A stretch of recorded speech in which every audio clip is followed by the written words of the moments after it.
fantastic. This is GT racing right now. He's got traction, he's got really outside of both of them! Maloney! Oh, he's taken Anderson! Anderson's up to him! Oh my god! Oh! Big crash! Oh my goodness, half the field's gonna get rolled! This is very close. These guys are want to make their way through the field very quickly. Oh, there we go! Oh no! That's massive!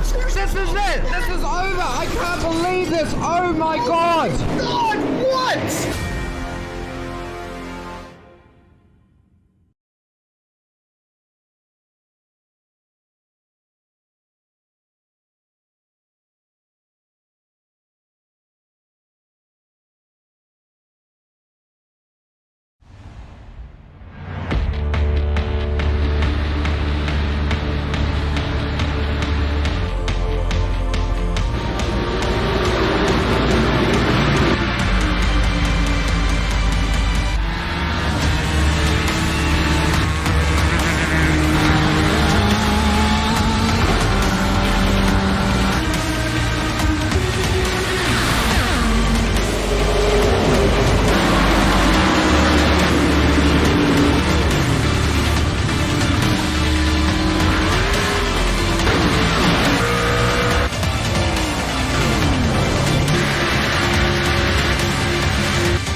Coming up to the line, being chased, and it was Braden Johnson.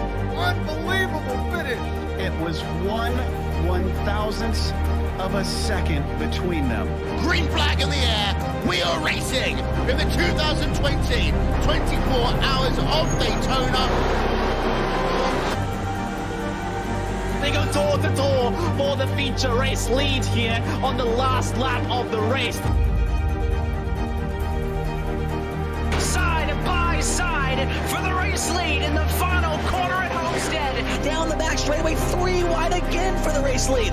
This is unbelievable stuff here tonight. Loma is going to have to be very deep on the brakes, and he is very deep on the brakes. It's side by side through the corner. This is for the win. It'll be side by side. Davies low, Ottinger high. To the very inside is Garrett low.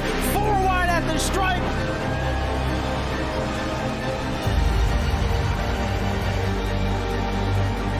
For all his work here on this outside line, neck and neck. Who's going to back out? Does anyone back out? Verstappen starts to squeeze on the inside, and now he'll try and straight line it. Goes under the apron, drag race to the line. It's so close to call.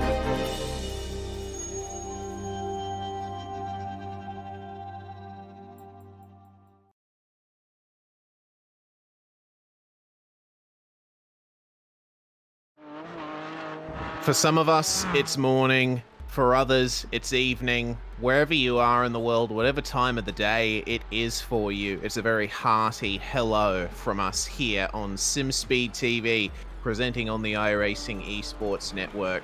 This is the Geodesic GoPro Championship, American GT Racing. We've got the GT3 class in our GTs, and the GT4 Porsche Cayman for our GS class. It's been a fantastic couple of rounds to start off this 2020 season of the championship.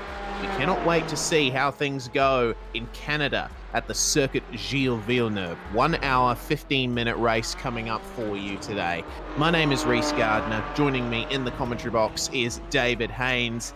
David, we had an absolutely fascinating round at Virginia International Raceway last time out, where we saw some interesting strategy calls in both classes, but things will be slightly different here at Montreal. Walls are much closer, track is a bit shorter, the racing is going to be interesting. Yeah, G'day Race certainly will be. Every single race so far of this season and of this championship, I think, ever has been very, very fascinating, and we've not been quite sure who might win it until the end, and hopefully that's the case again here in Canada. This is an interesting circuit for our different featured vehicles. A lot of curbs for the Porsche Cayman in the GS class to hop over, and there's definitely some people cheering on the McLarens in the GT class, and I think this is a circuit they should do reasonably well because they get the power down well out of slow corners, and they monster the curbs pretty well as well. So a good track for those flame-throwing GT3s. Absolutely, and for our GT4s at the moment, our GS class in qualifying, it's quite interesting to see how they tackle this track, as well as qualifying is now officially over, and then we'll go into a brief briefing period, a very brief briefing period for all of the drivers before we go for our 1 hour and 15-minute enduro around Montreal. And currently at the top of the timesheets is Marcus Deck, but not by much. It's very close between himself and Brian Lockwood, and you can see as he goes around the circuit his usage of the curbs and how aggressive, how confident you have to be on the throttle in the Porsche Cayman.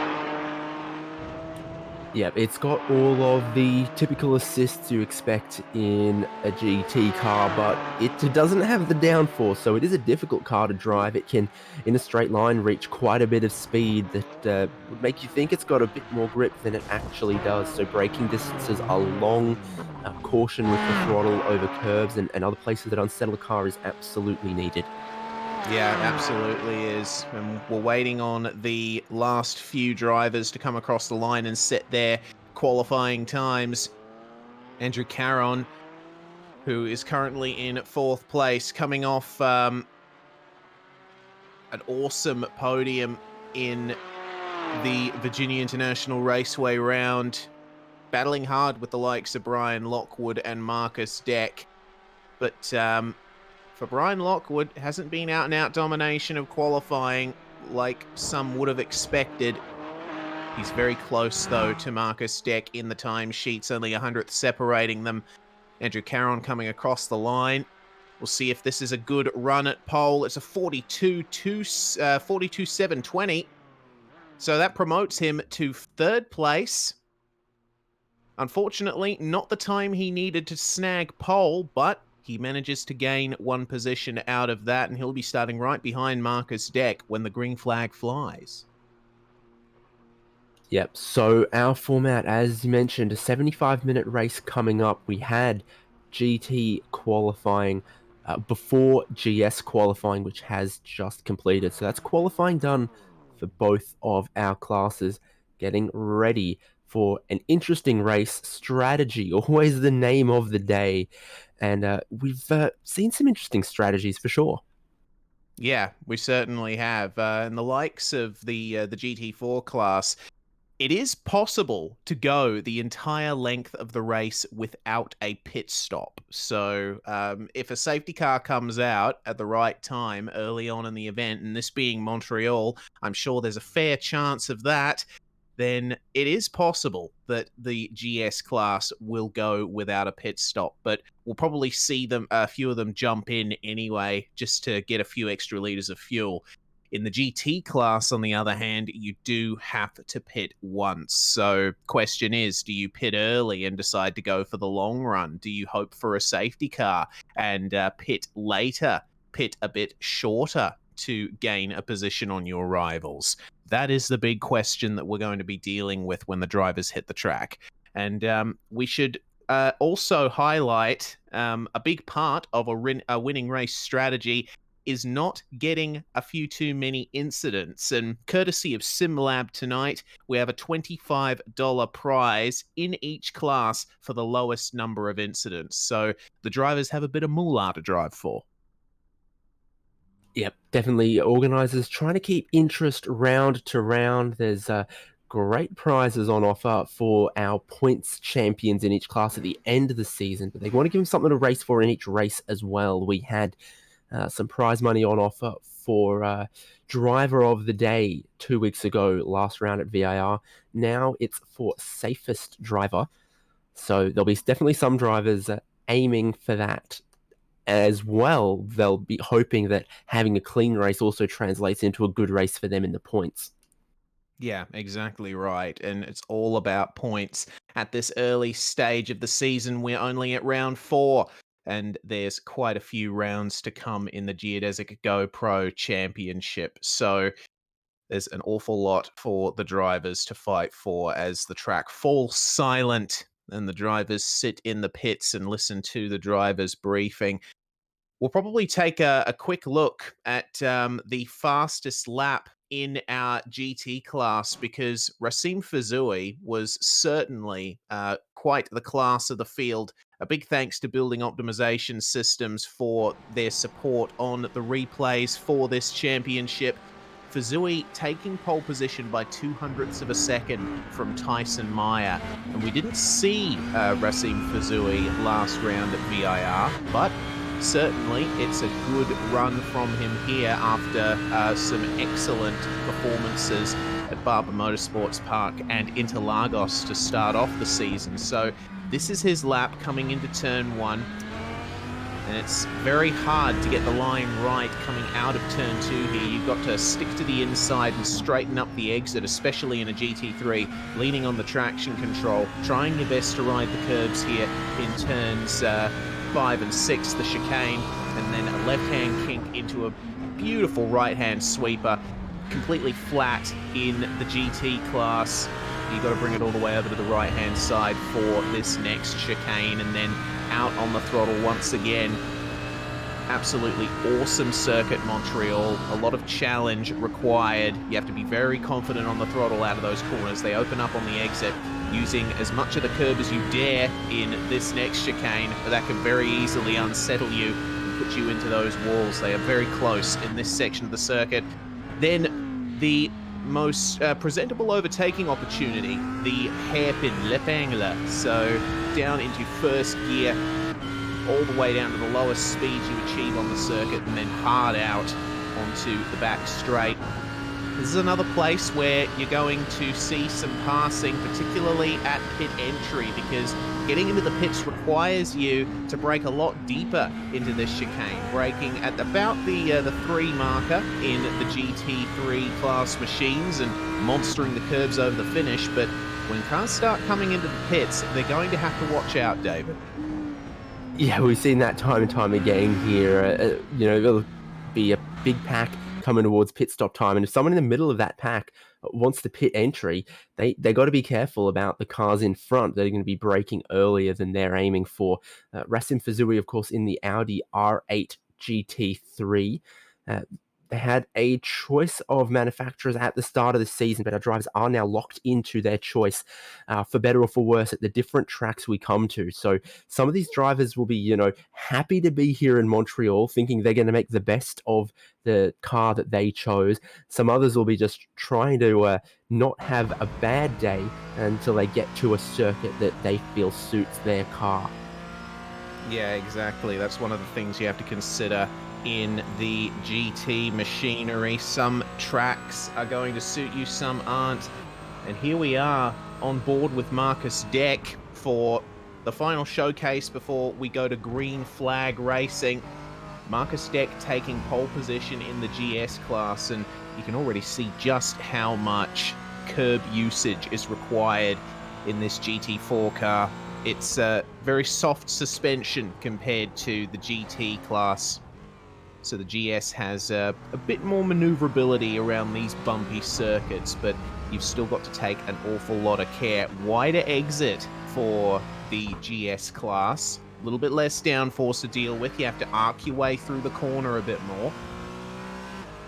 There's some very nice curb usage in the first sector as well, having to lift ever so slightly through this right-hander, and then hard on the brakes, using as much of the anti-lock braking system as you dare coming into these chicanes, and looked like a tiny bit of oversteer in the mid-corner, but Marcus Deck just correcting it with a feather-light touch on the wheel, it seems. Down the back stretch once again, under the bridge, hard on the brakes. Let's see how much of this curb he uses.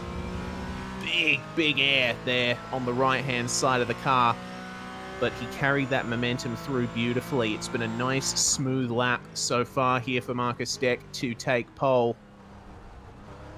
Down into the hairpin, very slow, winding on about the most lock you're going to see on a Cayman, about 270 degrees. This car is very responsive steering, and then coming through under the advertising bollards down this long back stretch.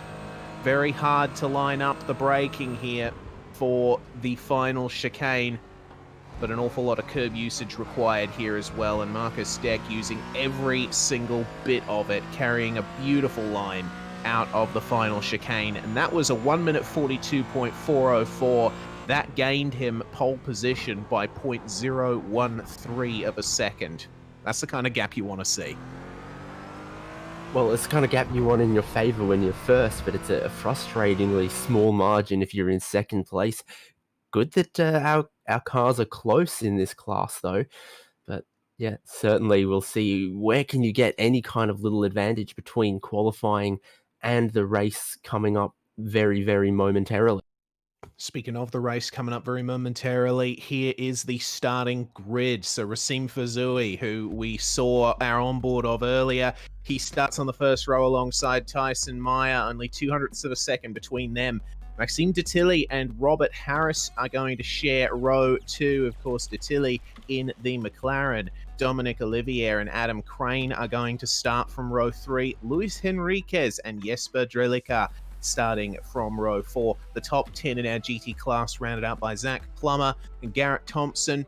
And we come to something very special starting from 11th place. Aaron Ackles, he is running a tribute livery, a special livery in respect to the 23 lives lost in the recent mass shooting in Nova Scotia. So to all of our Canadian viewers, our thoughts are with you, and certainly Aaron is showing his support as well. He shares the 6th row with Jack Anderek. Stacey Dunnigan and Mark Noski start from row 7. Our field for the GT class rounded out by Jason Goddard and Dan King in terms of time set. Elijah Mitchell, Older Stepanovsky, and Hayden Gober. Not too sure if they're going to take the start, but if they do, we're going to have one heck of a GT class grid, David.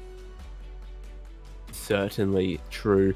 GS class, we already mentioned Marcus Deck on pole there, with championship leader Brian Lockwood in 2nd. Andrew Caron 3rd, Alan Powell in 4th, Giovanni Romano in 5th, with Sam Holden alongside him there.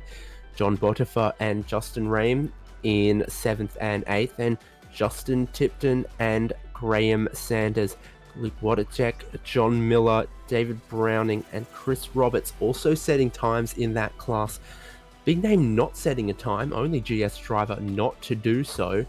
Shinya Mishimi, that's an interesting one to see. I hope we get him on the grid for this race, though.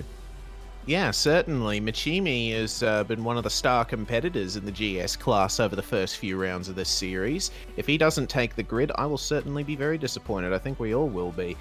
You get a good view here of the Wall of Champions, an excellent panning shot as the cars grid up. That is the wall where many a racing driver has found an ignominious end to a race. Many drivers taking it a bit too hard into that final chicane and just smashing into the exit wall. How many drivers are we going to see come a cropper of that today? We'll have to wait and see. Have a look at Sam Holden there in his home rig. Of course, here at Sim Speed, we have Zoom operating for live webcam feeds of drivers. And if you want to have your beautiful mug up on our screen, then we do have all the relevant links in our series channels. So you'll be able to get your face up on there too, if you so desire. We're bringing updates from a few of the drivers in that respect, so keep an eye out during the broadcast. So it's only a short run here to the race start. As we have a look at Jack Anderek's prep, obviously conferring with his teammates and his spotter at the moment. Only a short run up to the green flag. We start on the back stretch here at Montreal under the pace car. And we will have to wait and see if that pace car decides to make another visit out onto the track. Only a 29-degree track temperature, so not that warm. A lot of grip will be available to the drivers, David, when they get up to temperature, but they're all running the latest version of iRacing's tyre model, which means they're going to have to work to get some heat into them. Certainly are. It's not going to be pushing 100% on the first lap of the race, and if you are, then you're going to be in trouble. You've got to strike that balance between being aggressive enough but not too aggressive until those tyres have warmed up, have reached optimal pressure, and giving you maximum grip. Pace car is going to pull away. That Porsche safety car, a beautiful 911 GT3. Now, front row, get ready to get us racing shortly. Yeah, so Racine Fazui and Tyson Meyer are the ones leading us away as the pace car is going to pull ahead and pull into the pits. Every class has a starting zone. They share the same starting zone, but they can't go until they pass through it. So you see our GT class and our GS class there separating, so everyone can get going on their race the best they can. Racine Fazui comes out of the chicane, entering the starting zone, and now all eyes will be on him. He controls the GT class field. He is away. An excellent jump as the green flag flies for Racine Fazui. He is now away. And we see Tyson Meyer getting massively pressured by Maxime Detilly and Robert Harris, but barreling in comes Jesper Drilica into turn one. Absolutely incredible moves being made, but not quite successful. Meanwhile, Fazui holding on to that lead beautifully in our GT class. Tyson Meyer, though, big slide, and he spun in front of the entire field, and that's created a traffic jam. Robert Harris and the Team Tortuga Rowdies come off very much worse in that, facing the wrong way. It looks like he's going to get facing the correct direction before that GS class come around. They've had their start, and everyone remains as they were in the grid order in the top 7 or so of that class. Not what Robert Harris wanted, though. He's been dropped unceremoniously to the back of his class. He certainly has, and that's all we've already seen there. A spinner just out of the first chicane. That's Sam Holden with some problems in our GS class. He's managed to get it going again, though, with a fair gap. In fact, the biggest of gaps right at the end. So you see a very unhappy Sam Holden getting going there in his Big Bone Racing Porsche Cayman. But the race continues for our big competitors, and that's a huge lead for Racine Fazui now, coming up towards the end of lap 1. But Tyson Meyer and Maxime Detilly are starting to come together. Let's see what Meyer can do here. Can he hold it versus this McLaren that seems to be charging pretty hard? An excellent exit out of the final corner for Maxime Detilly, and he's going to go for the move here at turn 1. But Tyson can hold on around the outside here. Not as many marbles down, and he's got the inside for turn 2. So a fair defense there versus Maxime, who now falls into the clutches of Dominic Olivier. Dominic taking the win at Barber in round 2 when his teammate had troubles. There's Detilly in the wall, just finding the outside right corner of his car. And Olivier trying to find his way past, but not having much success. Maxime Detilly putting on an excellent defensive drive here, but Montreal is a track where you can put on those big defensive drives. Certainly can, and he's got to do a bit of that now with Olivier behind. He's not been able to find a way through just yet. Had that interesting look at turn 5. That's a move that doesn't often stick, and it couldn't in this particular case.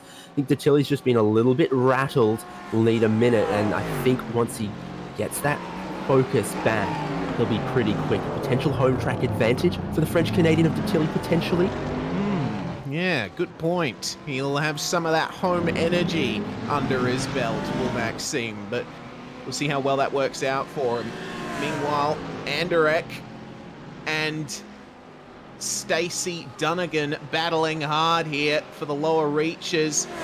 Anderek with some, well, he's not quite on the line that he needs to be, and it looks like he's just let Dunnigan go there. Not much point trying to defend on the inside into the chicane when you seem to have a pace disadvantage. So that's a position change there, and Dunnigan is going to move his BMW up into 11th place. Not a corner you much want to go too wide, especially with how precise you have to be hitting those curbs so that you don't end up in the wall. If your nose isn't in front, you probably want to give that one up at some point on your way into that corner. Yeah, you do. Problems for Adam Crane, meanwhile. He's had to go a bit slow. We'll get a building optimization systems replay for you now. See what happened to him. Looks to me like it was might have been a slowdown coming out of the last chicane, because it seems like he's just pulled out of the corner and slowed down to let everyone go. So Montreal, a track that is very brutal in terms of cut track penalties, so it looked like Crane just falling victim to that. As we see on board here with Zach Plummer trying to find his way past Olivier down at the hairpin. Side by side running, we always like to see that. And Olivier as having to give up that spot, it seems. Yeah, there's a big queue right behind that. That's where the meat of the GT field is. Plummer's going to switch back across onto the racing line. Not much Olivier can do about that. Lining up right behind them. Yeah, he certainly has. He's dropped back about 5 seconds in this lap off Maxime to Tilly. He's going to try and fight Plummer back into turn one though, and only just enough room given. Olivier gets it back. Zach Plummer not the exit he needed off that final chicane. Tough corner in the best of times. Jesper Drilica right in the picture as well here. Yeah, it looks like Zach Plummer has put himself right into the grill pan, so to speak, right in the middle of Mr. Olivier and Mr. Detilly. But it looks like Olivier has managed to recover quite nicely from whatever mishap he had unfortunately found himself in. And Aaron Ackles running the car in dedication to the victims of the Nova Scotia shooting. He finds himself in the top 10 now as a result of his efforts. After starting in 11th, he now runs 9th. So it's a good run here from Aaron in that special matte black livery. Yeah, right up behind Garrett Thompson, who's also trying to take a look at Luis Henriquez, who's become a little bit of a hook in the bottle here behind a move. Anderek and Gotta forcing away down the inside of the hairpin. They're going to be side by side on the exit potentially as well. Yeah, it looks like Anderek has held pace very nicely here versus Gotta, but it looks like Gotta should have the advantage here into the corner, and there we go, Anderek just lifting off to let him go. Anderek's been slipping back since the start of the race. He won't be too happy with how things have gone, but you see he is the face of concentration in his Simrig seat at the moment.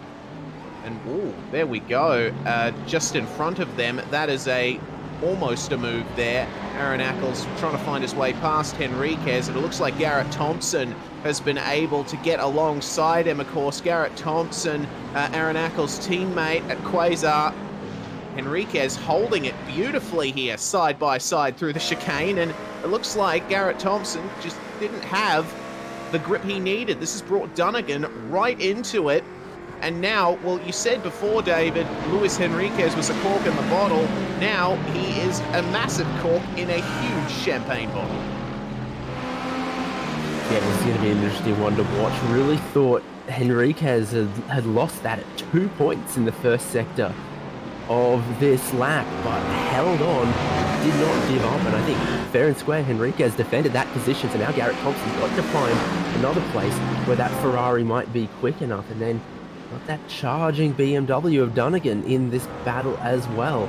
Where's the BMW strong around this circuit that it could maybe make a move? Good question. The BMW's always been one of those all-rounder GT3 cars, as we see a move potentially here. Zach Plummer drafting up at the back of Dominic Olivier, and on the outside into the chicane. That's quite the straight line run he's got, and he's managed to get by, but no, he's gone a bit too deep into the chicane. He's going to get a slowdown, and he's going to get floor damage from that. Not to mention losing a position here to Maxime Detilly. So there's more drama going on here for the last couple of positions in the top 5 in our GT class. Yeah, an ambitious move. Car hasn't quite agreed to it, and then that is a nasty, nasty cut across the chicane there, as you pointed out. We've been looking at our GT class for quite some time, but the GS class battles are still brewing. The top 3 all in one shot here on screen. We got Marcus Deck, we got Andrew Caron, and we got Brian Lockwood, who we're riding on board with briefly. And looking back at Andrew Caron from the position of Marcus Deck here. And this is something that we've seen quite a bit of so far in this season. The fights in the GS class are a bit more of a slow brew than the white-hot battles we usually see in our GT class. It's a lot more measured in the Porsche Caymans. Everyone gives each other a bit of space. It's difficult to catch up, but once passes are made, you see some excellent showcases of racing ability. Meanwhile, have a look at this. Side by side once again in the GT class, as I say. This is Garrett Thompson fighting with Luis Henriquez, who's starting to fall back here. And it looks like Henriquez yielding, coming up into the final chicane to see if Thompson can make it through, and he does. So that's one position lost there finally for Luis Henriquez. I think it's only a matter of time before he finds Ackles right on his bumper as well. Yeah, it's a sizable queue forming right behind. I hope they're practicing the correct distancing there, but certainly, yeah, great move by Garrett Thompson. That Ferrari now starting to prance away into the distance of this battle potentially. It's a long line of cars in this particular battle. Ackles, Dunnigan, Gotta, Harris, Andrei Agnoski, and Crane all in the meat of this particular battle. Going to come through that sort of back section of the circuit where it's sort of straight chicane, and that seems to work quite well for the McLaren at the moment. Yeah, it does. I mean, we did say beforehand the McLaren good out of the low corners, and Rob Harris in the Audi, of course, on a big recovery drive here. Harris started in 4th place, and he finds himself fighting here for 12th, and he's got Dunnigan to contend with, and Jason Goddard as well. Huge cram up into the hairpin. Goddard at the front of this one, but we see Harris putting the power down beautifully around the outside and getting the run on Dunnigan, so that's one extra position for him, but he certainly wouldn't want to be this far back. He'd prefer to be challenging for the podium, as he should have been. Yeah, indeed, Dunnigan lost 2 positions at the hairpin there on that particular lap, which would ordinarily be tough to take if it weren't these 2 drivers recovering up through the field, as it were.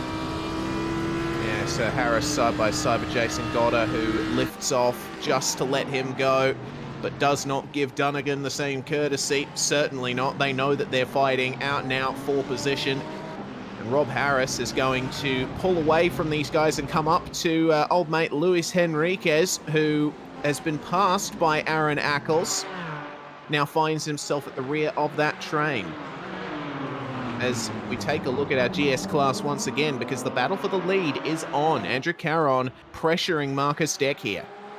Of course, Caron started out of 3rd, has moved up into 2nd. I wonder if there's any games about fuel or anything going on here. We might see that a little bit later, but it's the defensive move here from Deck, trying to break the toe a little bit to Andrew Caron, who didn't look like he was in the biggest of moods to try and get the move done towards the chicane there.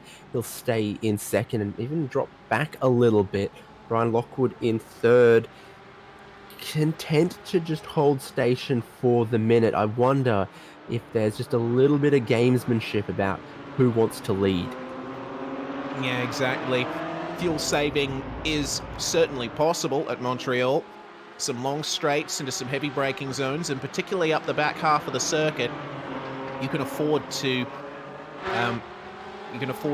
employ some fuel-saving strategies, certainly, especially if you're behind a car. So Marcus Deck probably not in the most optimum position right now out of this top 3 battle. Andrew Caron and Brian Lockwood will probably be trying their best to just lift and coast a little bit in the braking zones if a move isn't on, because it'll certainly shorten their pit stop time, and if a safety car comes out, they may not have to pit at all. Yeah, it is a big unknown. I mean, you compare the strategy at Barber to here, both 75-minute races, but I don't know, I think you can just roll a lot more of the medium speed corners at Barber. It's a lot more stop-start around here. Generally, in races by distance, this is considered a heavy fuel consumption track. It's a heavy fuel consumption track per kilometer. Is it a heavy fuel consumption track per hour? Is what we're going to learn, I think, if and when we see maybe some GS class cars looking for the pit lane. Well, nobody's going for the pit lane there for now. We take another look at Robert Harris, who's found himself right in the middle of some traffic on the back end of the GS class. He's right on the back of Aaron Ackles now, and looks like Giovanni Romano has brought his GS class Porsche in from what was 4th place, I believe. So interesting.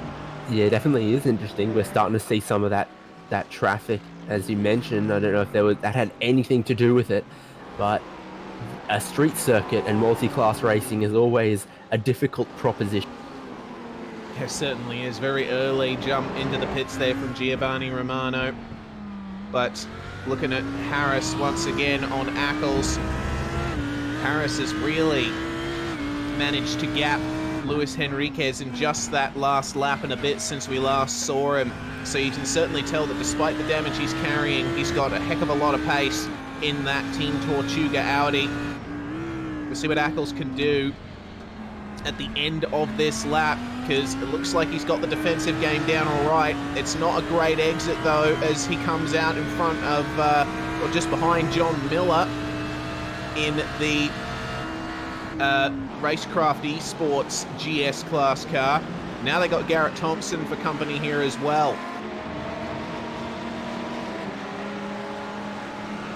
Could be a move down at the hairpin potentially for Harris. He has a look, he pulls out, he goes for the move. He doesn't want to make contact here with Aaron Ackles, but it's a nice clean move, and Ackles very courteously gives him the room in the middle of the hairpin, and that is the position sorted, at least for the moment, because we're right on board with Ackles going around the outside, and he's got quite a bit of straight line advantage over Harris because of the damage, so he just gets the position right back before they even get to the braking zone. This will be frustrating for Harris. Also had the assistance of his teammate in front when they were side by side. His teammate can go to either side of the track to choose which car he's giving the draft to. I think you'd have to pick your teammate in that situation, so that also helps out Aaron Ackles, that he's driving along around his teammate, who gave him a bit of help with the tow down that back straight. John Miller, the second of our GS class cars to enter the pits. He's just come off the jacks and he is away.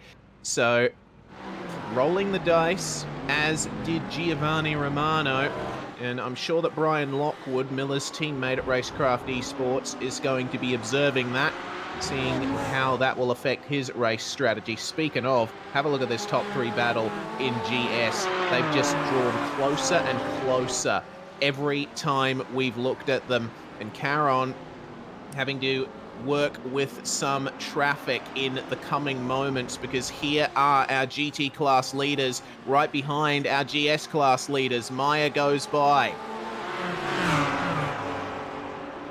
Of course, we got Maxime Detilly following him. Both of them are going to clear all 3 of these guys before we get to the braking zone. But you see Caron just trying to snatch a bit of draft from Maxime Detilly. Any extra he can go for in his battle with Marcus Deck. And these guys play it pretty close at the wall on the outside, but so long as the inputs are smooth, they can get away with bouncing off the curbing and running out close to the wall. I have to think with the safety car last round and who it did and didn't benefit. Some of these GS drivers must be just thinking, well, if I put the fuel in now and we have a safety car, then I might cycle to the front if other drivers hit under safety car. Yeah, that would be the interesting permutation to consider. Building optimization systems replay, meanwhile, because this is John Miller with an incident on the back of the circuit, getting the feeling that he might have lost it on his own, because those tires would have cooled down a bit in the pits, and he would be having some problems getting them back up to operating temperature. It just looks like he took a bit too much curb, and that resulted in some buoying in the suspension once he went back down onto the tarmac. Not desirable in a car like this, around a track like this, so he was sent around. Big shame for Miller, but his teammate Brian Lockwood still runs in third place and is putting some massive pressure on Marcus Deck and Andrew Caron. Have a look at how close they get through the hairpin. Yeah, still 2 bullets left in the gun for Racecraft Esports. Let's see. Their teammate Tipton now running around in 5th in class, and Lockwood here 3rd in class, but my goodness, is he still very, very much in touch with his leader in his class here to say, take that sort of synchronized dance across the curbs at the final chicane. These cars certainly don't react necessarily kindly to that. Sure, it's a delicate maneuver. Oh, Andrew Caron taken to the grass briefly at the start of the lap there. Getting very desperate to try and find a way past Marcus Deck, who I heard sort of semi-grazed the wall at the Wall of Champions.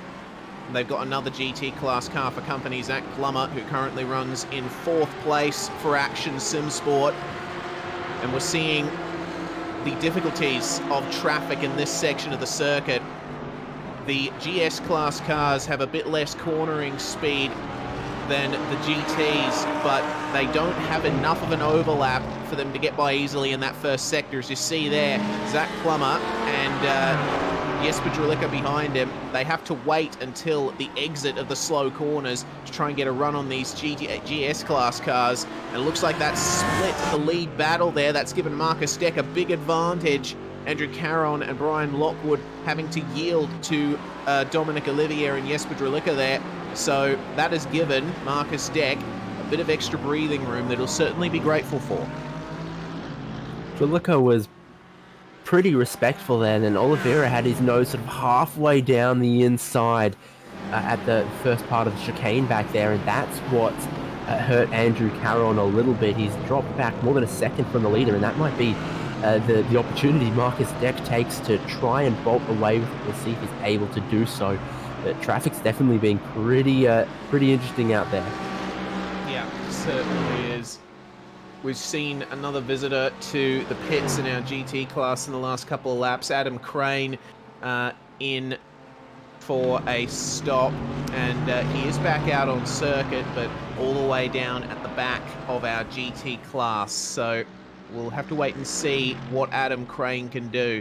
Got a podium in the last round at Virginia International Raceway, so Crane certainly in the mix in terms of strategy. Maybe this early call to pit will benefit him later on. Stacey Dunnigan as well has been showing some excellent pace in the BMW.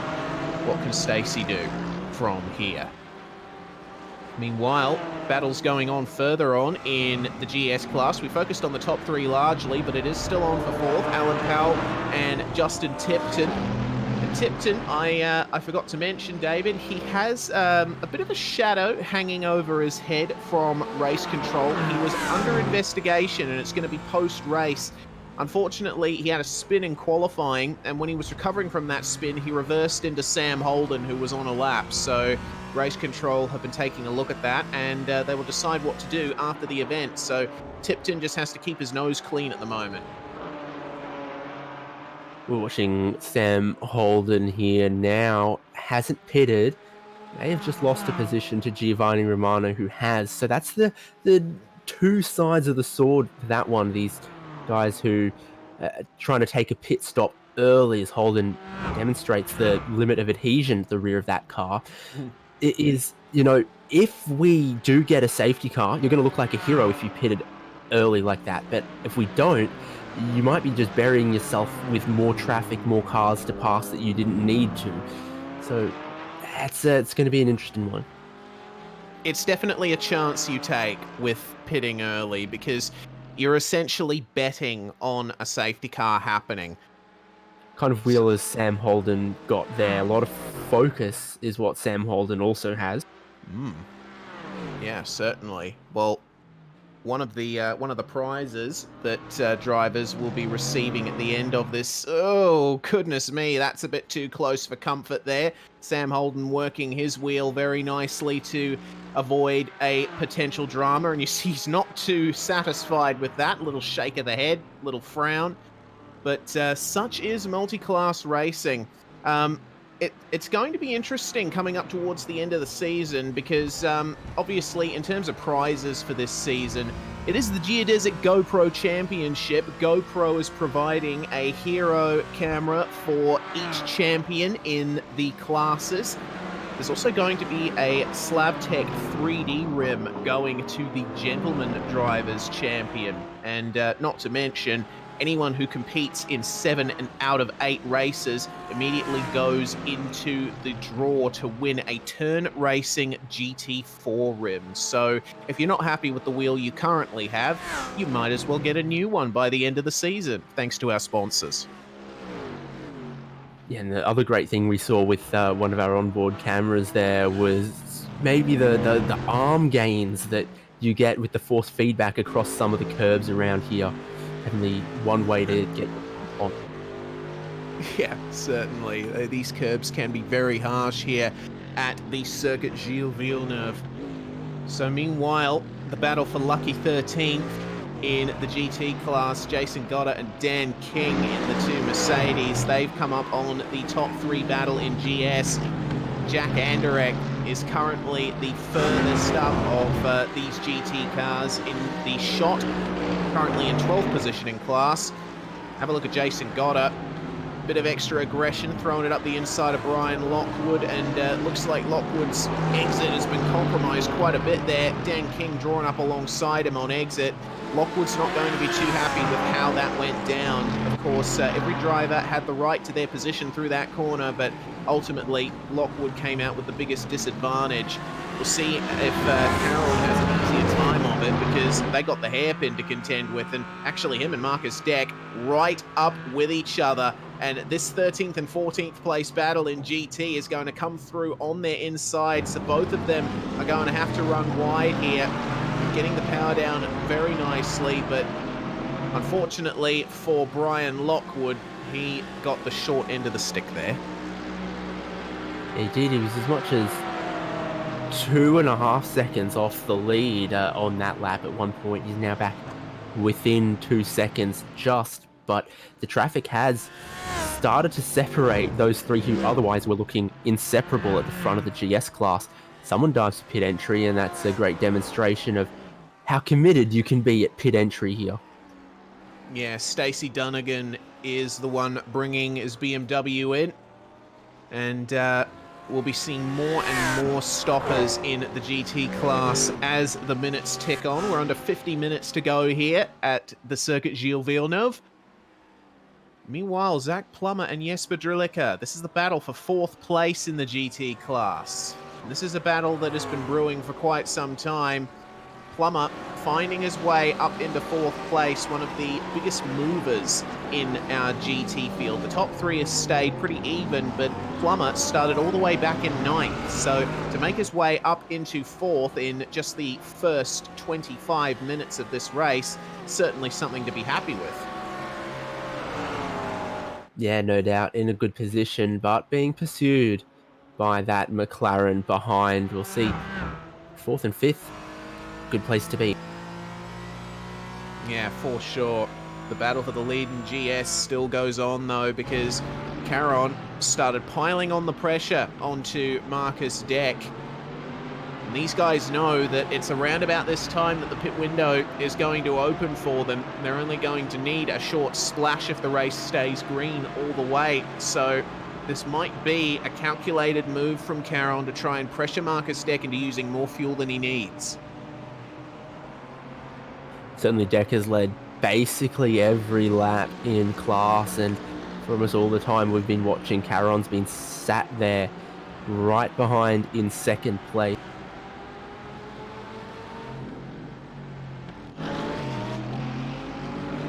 Meanwhile, looks like a move is about to be made here because Jason Goddard has caught up to Jack Anderek, and right on the back of it coming into that first chicane.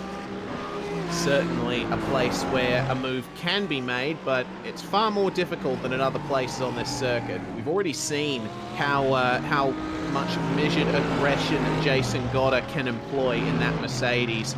Put on some interesting performances in previous rounds, and this may be a battle outside the top 10, but there's still a lot to fight for. And I guess the main thing is, it doesn't matter your pace, you've got someone to race with.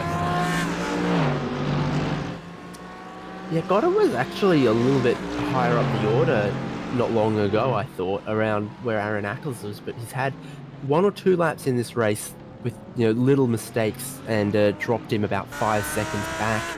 There's clearly a lot of pace, but I wonder if maybe that car's on a bit of a knife edge for Jason Goddard. Certainly going to try and size up Jack Anderek once again, and in a straight line like here is a place you'd expect the Mercedes to have a little bit of strength over the Audi, not quite enough to have anything approaching a look into the final chicane. Yeah, but the battle continues, and it's going to be a slow burner from Mr. Goddard's perspective. You do see that he has a little bit of a straight line advantage in the Mercedes. He just pulls closer and closer, braking zone by braking zone, and you can certainly tell that he is quicker than Dan King, of course, with the gap that he managed to employ over him. Anderek, meanwhile, he's got eyes forward at the moment. We aren't seeing him glance up in his mirrors too much, but he certainly knows that Goddard is there, and he'll be employing some rules from the defensive playbook soon enough. Also implying a couple of tactical head leans, but it's within reason at this point. Not sure that has a huge effect on the virtual Audi R8, but it's possible. All kind of focus going to be needed right here. You need to hit your lines perfectly. It's doing very well soaking up that pressure at the moment. Good to see him. Yeah, certainly. And something that I can see in many of the members of Big Bone Racing, they really do soak up that pressure.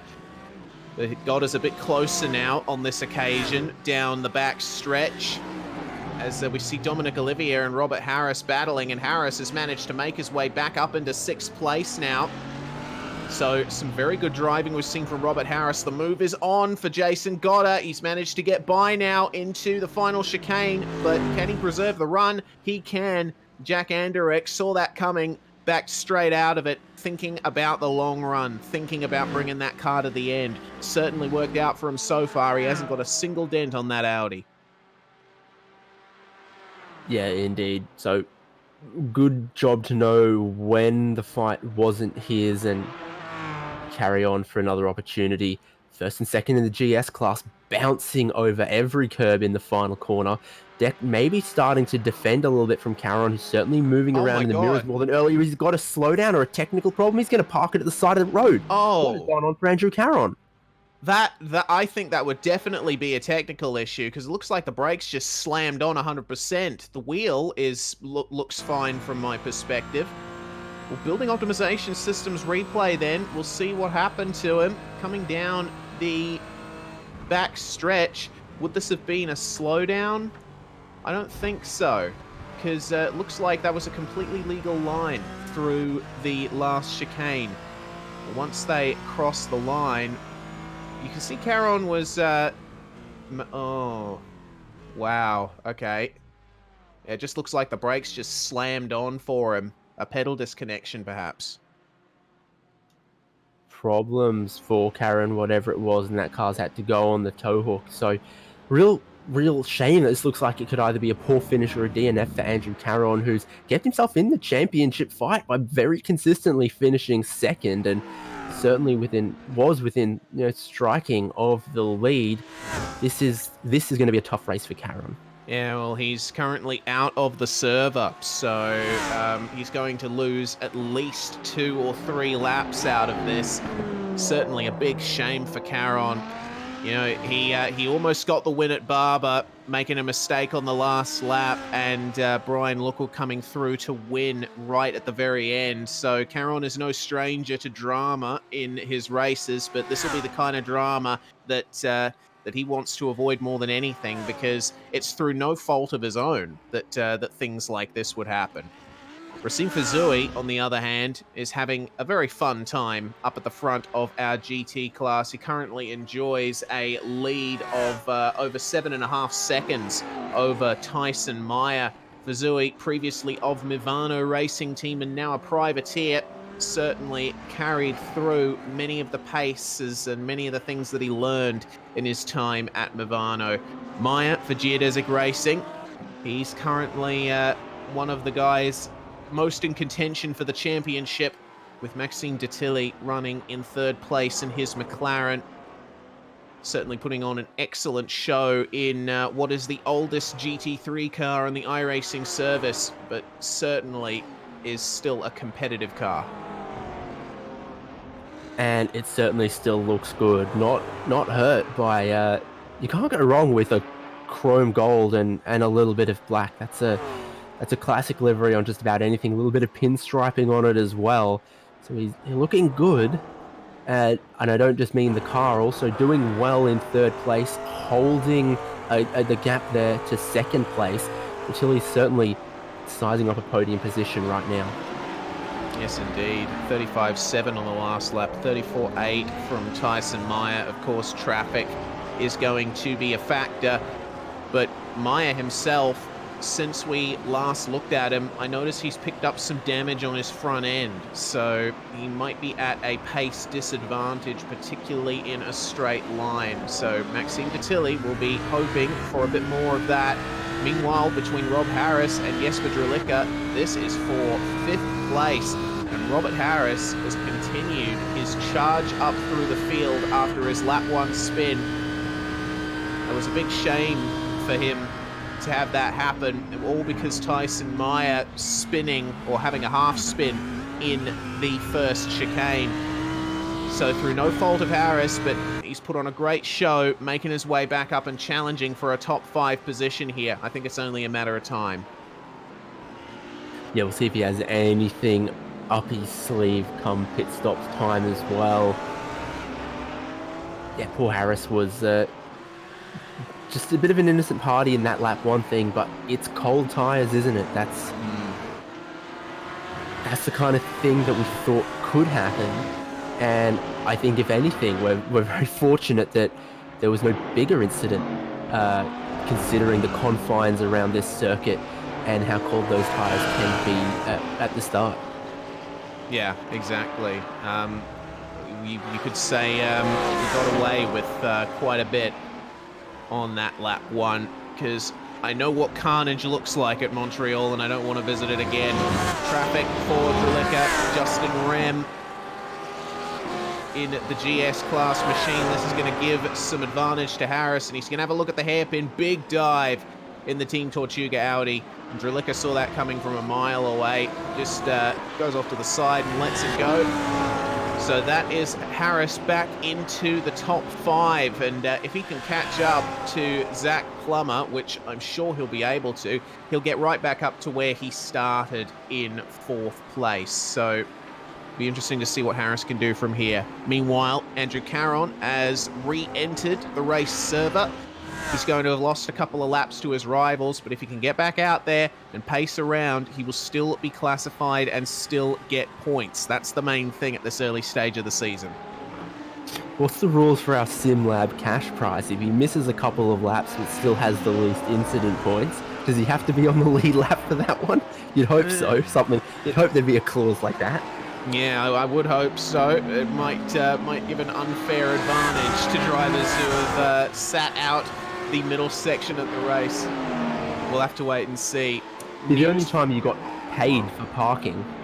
Yeah, paid for parking. Normally, it's far too expensive in the opposite direction. Yeah, yeah, certainly. I know that living in Perth. Goodness me. News from Caron's rig. He had a screen freeze. That is the reason why he pulled over to the side of the circuit and lost all of that time. So, big shame. Hardware issues are always something you got to watch out for in sim racing. What's happened here? Jason Goddard, I believe, might have been serving a slowdown there because Jack Anderegg has just breezed back by him in the first part of the lap.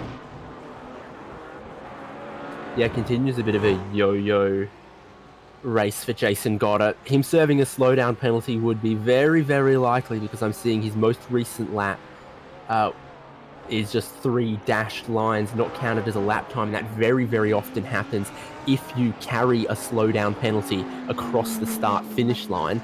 It doesn't count as a valid lap if you cross the start-finish line carrying that slowdown penalty. So that would be one piece of evidence to suggest you're right on that case, Reese. Yeah, it's one of the pitfalls of Montreal is those big slowdown penalties. I mean, they are harsh, but they are harsh for a reason. These curbs can certainly provide an unfair advantage if you take them too aggressively. So iRacing has allowed just enough freedom to exploit the curbs if you want, but if you push too hard, you will get a brutal slowdown penalty, especially at that last chicane, because that is one of the places where you stand to gain the most by cutting the corners. But Racine Fazui, completely untroubled here in the lead at the moment, and I wouldn't be surprised if he holds on through into the last half of this race. In terms of how the traffic has worked out, we haven't seen that many incidents of heavy contact, and I've been quite pleasantly surprised by how clean the racing has been generally, because if it were any dirtier, we would have had probably 1, maybe 2 safety cars by now. So the fact that we have gone without a safety car is a testament to how skilled a lot of these drivers are, but we're almost there. Trying our best to make a safety car happen because Robert Harris, right on the back there of Jesper Drelica, actually losing a position to him in the last lap or so. And I wonder if the traffic had something to do with that. Well, certainly there's plenty of it in that sector of the race. So Drelica back up into 5th, sets his best lap of the race so far. But then what a wiggle on the way in towards turn 1. He's going to keep the inside for turn 2. Can he get enough traction there to hold that one off? I think he's still got the inside covered. Don't tell Robert Harris that. He'll have a look this way, that way, and anywhere. Look out. Oh, I had to. That needs to be a hold my breath. 5-second penalty.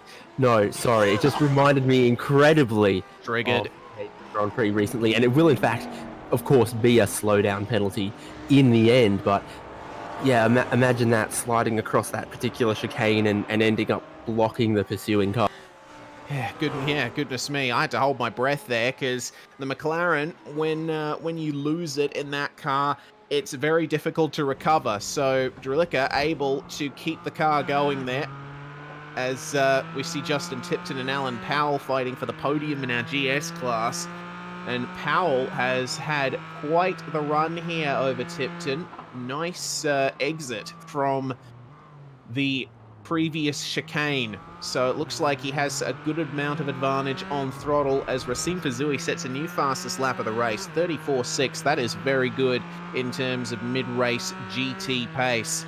But Powell and Tipton continuing to fight. It's 2 Racecraft esports cars on the podium. Fastest lap goes to Tyson Meyer in the meantime, 34.5. So looks like Fazui might have to start looking over his shoulders in a bit.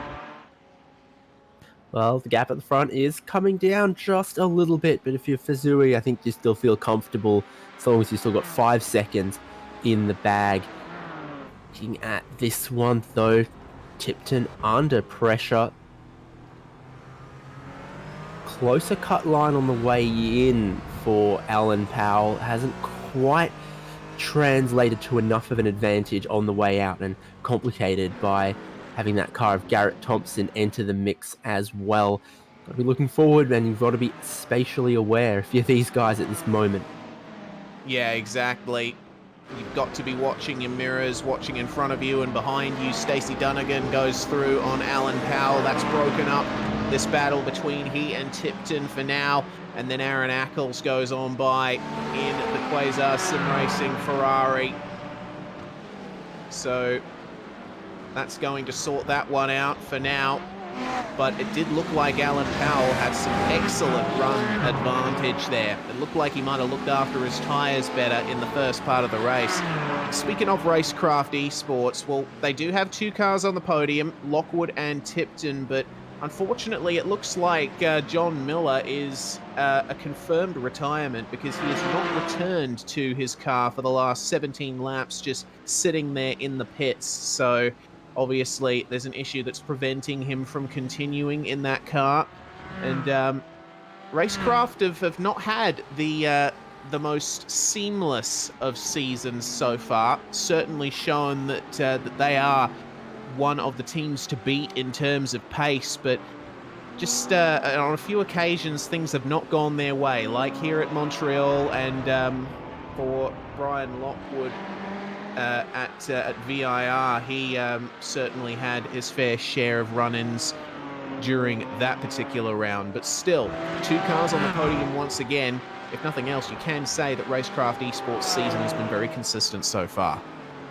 Yeah, and I'm learning things every race. I knew John Miller wasn't the spring chicken of the Racecraft team. I didn't know he was quite retirement age just yet. But there we go. And I mean, running in second, it's not such a bad thing for Brian Lockwood. Remember, he did an all race at Barber and still won. I don't know if he's using up all of his luck in this series, for example, but, you know, weird things happen, and I can't imagine Montreal being an exception to that with how close the traffic has been, how narrow it gets in places. Second place would definitely keep Lockwood in the championship lead with Andrew Caron well down the order, and he's even out on circuit at the moment, unfortunately. So second place, no catastrophe for Brian Lockwood, and then still don't count him out of the win for this one. Yeah, exactly right. Marcus Deck is continuing to hold station nicely in the lead of this one, but he's certainly had his fair share of rotten luck in this series, both in this season and in past seasons too.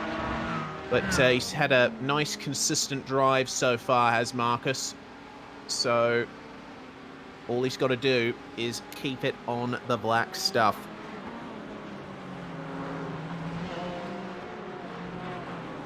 More traffic making its way through at the moment, and Lockwood Browning jumping out of the way there of the lead battle in his own class. He doesn't want to get tangled up in that. I think he did a great job there, seizing the opportunity to let him by.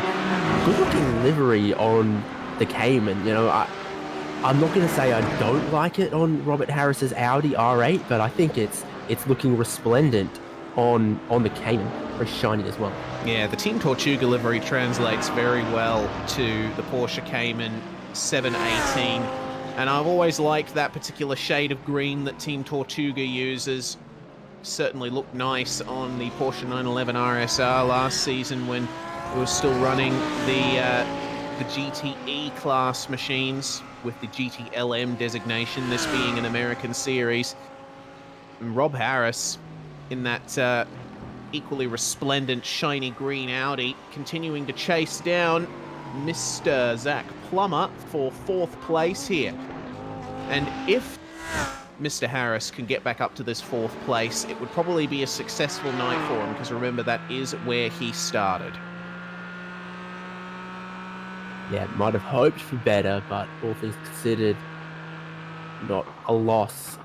Well, the front of GS has come down to underneath 1 second. Lockwood's been closing in on Marcus Deck, and I think within that 1 second is about where he needs to be, especially if they're going to need a pit stop, which I think they will, all the way things are going right now for these guys. If there is going to be a pit stop, you want to be nice and close, see if you can maybe jump them in the stop, maybe just close up the tiny bit of that gap, maybe come out side by side and battle for that lead. Yeah, exactly. One of the things to consider around Montreal is that pit lane exit actually cuts off the first turn of the circuit proper. So if you can get a good pit stop and barrel yourself into that turn with the right amount of speed, certainly side by side can be possible. Chris Roberts letting our GS class leader go, and that's a problem for Dan King in the first couple of turns in the Geodesic Mercedes. Dan King running outside the top 10 here, and it looks like, whoa, that started a little bit before, didn't it? So, might have caught the grass on the exit of turn 1. So he gets on the brakes, and, oh, okay, Well, interesting. There was another car with teammate problems. was already around, and that's Dominic Olivia. Okay, so oh, slid on his own, and on that recovery, in comes Dan King. It looks like King just tried to slow down, and there was a bit of contact with the Big Bone GS car behind. King really checking up there, a driver behind with less visibility, then helped him around. So not a good lap and corner for a Geodesic Mercedes. We're going to see this from behind. King has his spun teammate, really checks it up, and it's difficult to blame Big Bone on that one, is it? You know, Dan King was very, very slow where you might not have expected it. Really checking up for his teammate. Yeah, and, the GS class car involved in that was Big Bone's Graham Sanders. Race Control has looked at that, but has decided no further action is necessary. Sanders, an innocent party in all of that. Meanwhile, Quirketized Tyson Meyer facing some pressure from the McLaren of Maxime Detilly, who has come on a resurgence in the last half hour of this race. So Meyer will be looking over his shoulder more and more as time goes on. He'll know that he has that slight amount of damage to his front end. He'll know that Detilly has the straight line advantage in the McLaren. Mid-engine versus mid-engine. The Audi has a naturally aspirated V10. The McLaren has a twin-turbo V8. Both of them take this circuit in their own unique way. But who will come out on top for this second place in our GT class? Good question, isn't it? I mean, it's going to come down to that pit stop, and I think we have seen some of the McLaren drivers manage to make slightly shorter stops. You know, what we've seen the McLaren drivers be the only ones able to no stop at Barber, so clearly there's something for the McLaren that might help with the fuel economy. Is it the slightly bigger tank? It's certainly not the flamethrower out the back, but maybe something about the driving style for it as well also helps them be just a teeny bit more economical. We don't quite yet know how long the pit stop time might be to fuel these cars to get them to the end, but if it's 1 second less for the McLaren, well, as it stands right now, that'd be enough to jump to Tilly a position. It certainly would. The quickest pit stop we've seen so far in our GT class is 14.3 seconds, and that was how long Adam Crane took to take his stop in his Mercedes. So that is somewhat in the ballpark. We'd be looking at 15 to 20 seconds for fuel in our GT machinery. In terms of the GS class, we're seeing stops of around 7.5 seconds on average, seeing a couple in the 7.8 bracket, but much shorter stops here for the GS class. They do have a 75% fuel tank restriction, but they still have only a short sip of fuel to make it to the end. And this second place battle in GT is about to get a bit more complicated. They've just come up on Justin Rem, and they've also got John Botifer to contend with as well, battling in the GS class. But no risky moves being made thus far. This is going to be a move down at the hairpin, though. Meyer and Detilly both jetting by Botifer before they even get to the turn before the hairpin. So that's good for them. Certainly good for Botifer, who doesn't have to alter his line all that much on the entry to the hairpin. But Meyer is just holding on now, but Detilly well within draft range. Battle of some black and gold cars here. Maybe it's a little bit more yellow or orange for Gio, but a bit of a defensive line from Meyer initially, and then thinks Detilly isn't close enough, But Ooh, they're they're both going to going. go for the pit entry, but it was a late decision from Detilly. He's actually lost out a bit of time doing that. You always know when the McLarens are off throttle, and Detilly thought he was going to coast it into that corner, and then Meyer just didn't brake because he was going for that pit entry, and then Detilly decided for it afterwards. So that's actually going to hurt Detilly's possibility of jumping Meyer through this pit stop.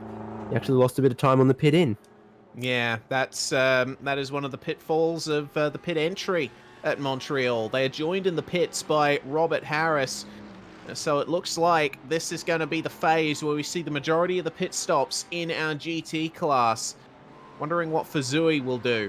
But Meyer is now away, and Detilly is now away as well. And looks like, in terms of the pit stop length, Maxime Detilly had a shorter pit stop than Meyer by, guess what, a second. So if he hadn't messed up that pit entry, if he hadn't made that super late decision to come in, he would have jumped him.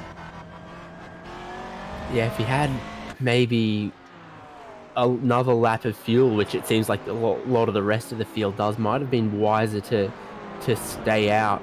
But you know, Detilly was looking quick on track. Maybe he can do it again.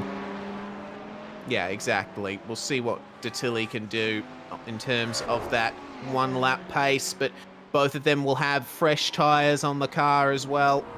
No? Maybe Fuel no. only, wasn't it? Okay, I am going to correct myself there because GT tyres are quite durable. Question is, how hard would they have been working over this first stint? Because Detilly was keeping up the pressure very consistently. And Meyer, of course, had a couple of half spins to contend with in the first few minutes, so his tyres might not be in as good of a shape as Detilly's. Leader is in his box. Rasim Fuzui getting service there. The car is down. Never went up on the jacks. Fuel still going in. Fuel still going in for him. Zach Plummer also going to come in for a stop. A little bit more fuel for Fuzui than for Tyson Meyer by about 2 seconds or so. I think Meyer will still be behind. He hadn't closed that gap quite close enough before the pit window, and it's 6.5 seconds now. So Fuzui didn't really need to cut that stop to the razor thin margins. He had just enough in his pocket still that comfortable stop for him, and he's back out into the race lead. Yeah, and it's going to be a relaxed race lead for him, I would believe, because he does have that huge gap back to Tyson Meyer. Let's have a look at our GS class. Meanwhile, they are continuing to stay out in the lead. Marcus Deck and Brian Lockwood, your top two in this class. In the absence now of Andrew Caron, it's promoted Alan Powell to position 3 in the running for the GS class. Just coming out of the pits is Aaron Ackles in his special livery. Once again, our thoughts are with all of our friends and associates in Canada. It's a very tough time for you at the moment. A very terrible event happening over the last few days. And we certainly send all of our love to Nova Scotia, as does Mr. Ackles. This fight with Brian Lockwood and Marcus Deck continuing to heat up as we come towards the end of this one. Marcus Deck running 0.2 of a second slower on the last lap, so Lockwood's starting to creep up on him here. Yeah, we saw in qualifying that the gaps are very, very small at the front of this field, so I think it sort of just comes and goes with the traffic. If you lose half a second through traffic on one lap, we've seen it. It might take more than a lap to get that back, even if you were the faster driver. So I think they're just so close that Lockwood loses a bit of time in traffic. He gets dropped back, and then there might be a bit of traffic that closes the gap back up again. They're pretty close pace-wise at the moment, which is what makes it so fascinating. Oh, that's a change there for P4, with Robert Harris now coming back up into his starting position, passing Zach Plummer. So the fight is over for the most part for Robert Harris. He's battled back up, and he's now net 0 in terms of positions lost. So that's going to be a benefit for him, but he would certainly like to get onto the podium. Question is, Maxime Detilly already having taken his pit stop, and Harris having pitted as well. It's not going to be much chance of him advancing much further forward.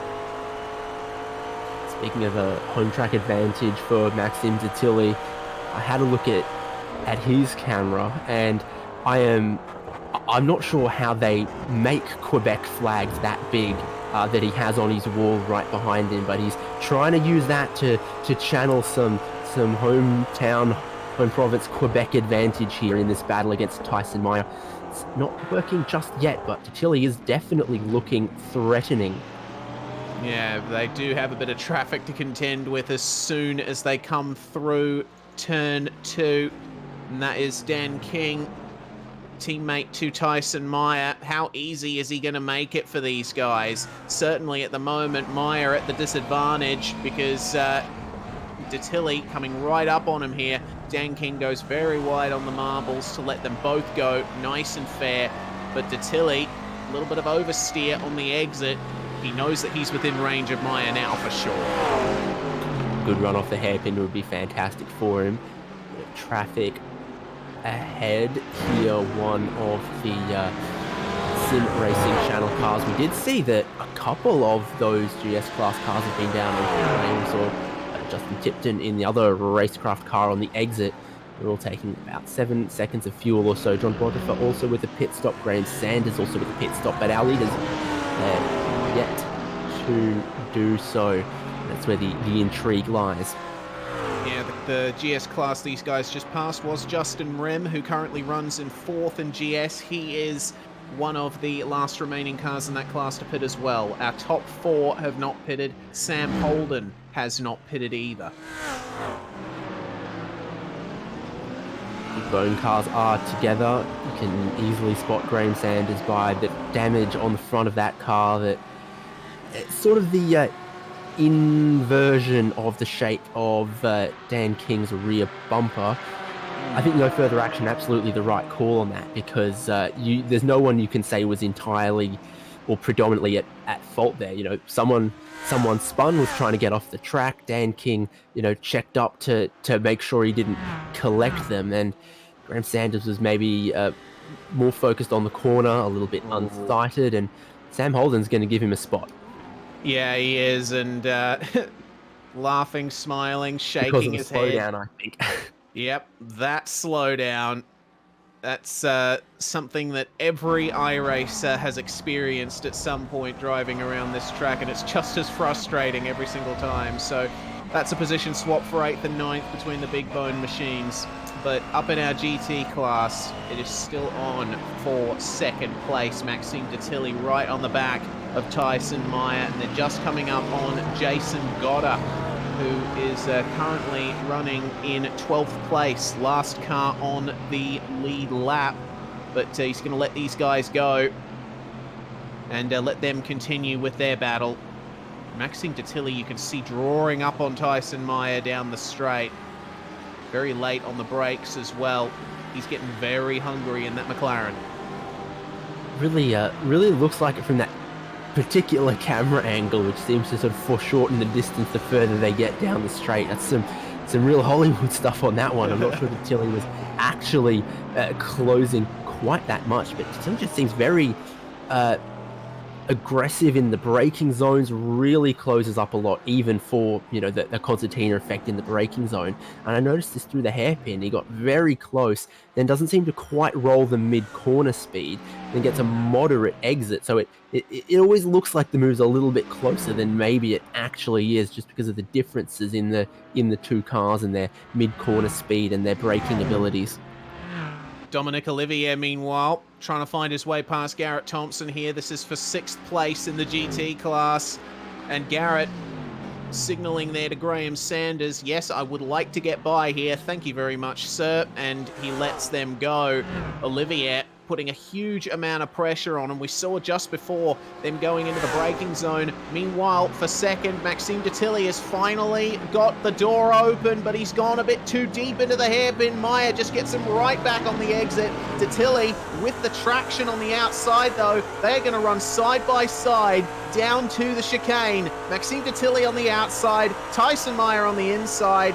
And if Maxime Detilly doesn't yield here, I will be very surprised. He does have a straight line advantage here on Meyer. They go toe-to-toe in the braking zone. Tyson Meyer with the advantage, and Maxime Detilly takes a bit too much curb in the left-hander. Round he goes. That is second place gained and then lost. Wow, that was real tough for Maxime Detilly. You say too wide through there, not advisable on the best of times, and this, you're just gonna see that the bottom of his car just, you know, becomes the pivot point on top of that curb. The wheels just aren't making contact, and around it goes. He just pops up off that curb, and he was also lucky to not beach it on the yellow one there as well, which in the end sort of actually maybe helped him get back around. But tough to see for Detilly there. You know, he fought everything he could against Meyer there, and just unfortunately it comes unstuck, which is a shame because I was loving that battle. I was too. That's very disappointing to see it end in that manner. But we still have battles going on in our GT class. Thompson versus Olivier once again for 6th place. And Olivier is looking to climb up the order himself. He started in 5th. Garrett Thompson, meanwhile, has enjoyed a beautiful rise through the field. He started in 10th, so this is a good advancement for Garrett. Problem is, having some more traffic to deal with here with John Botifer currently running in our GS class in 7th place. These two are going to jet on by him down the back stretch, but they are closer than they've ever been. Very close. Olivier, we went for a spin earlier, so he's trying to move back up after that. Maybe he's got more speed than Thompson, but the consistency, at least on one occasion, wasn't there for Olivier. And here's Giovanni Romano that Garrett Thompson wasn't confident enough to get past on the braking zone into the hairpin. The long back straight, though, will certainly be a good opportunity for the Ferrari to stretch out those legs. And legs is one of the things that the Ferrari GT3 does appear to have. Yeah, exactly. It's a nice all-rounder machine, as we see Alan Powell being the first in our top 4 in the GS class to take his pit stop. Looks like he has come out in 4th place, so no pressure from behind for Mr. Powell. Brian Lockwood, meanwhile, and Marcus Deck, what are they going to do coming up to the end of this one? Thompson and Olivier still continuing to fight. This has been quite the battle between these two. It's lasted for a few laps now.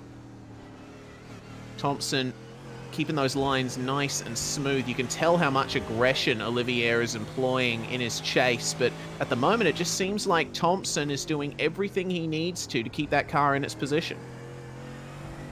Yeah, you imagine if the Ferrari just has decent purchase off the corners and is decent in a straight line, then it's tough to pass around a circuit like this. So that might be what Thompson has in his favor, but for that to work, he still needs to be consistent, and he's not as aggressive with the curbs here as Olivier was, which helps Olivier close in a little.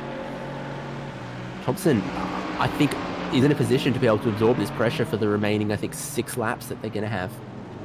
Yes, indeed. And Marcus Deck, meanwhile, bringing it in from the lead in the GS class. He has taken his pit stop, and it looks like a reasonable one as well. 7.7 seconds is what it is for Marcus Deck. He comes out just behind Sam Holden, who's taken his pit stop for this race.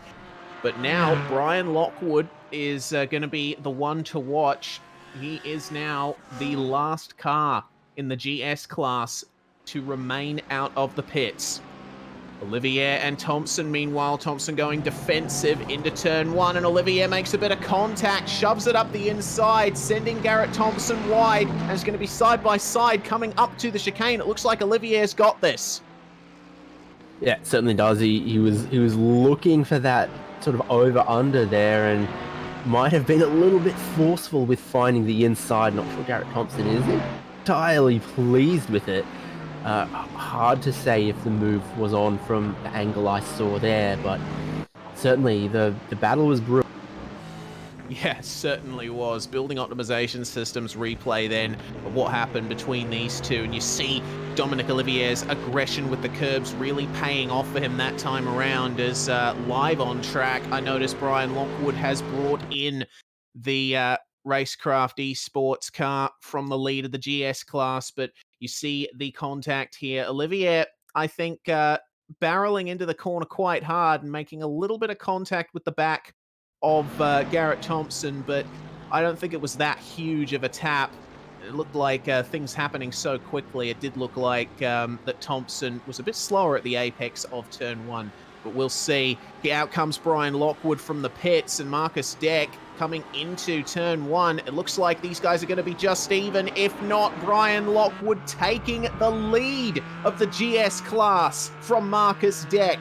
Let's have a look at the pit stop times. Well, Brian Lockwood's pit stop was 1.6 seconds faster, a 6.1 second stop for Mr. Lockwood. So he's been working on that fuel. He's been saving just enough to get that advantage. But now Marcus Deck is going to be the one on the attack. Yeah, wow. Lockwood obviously was third in the train when Deck and Andrew Carron were inseparable in the first half hour of this race. Maybe that is where he's managed to save that second of fuel in the pit stop.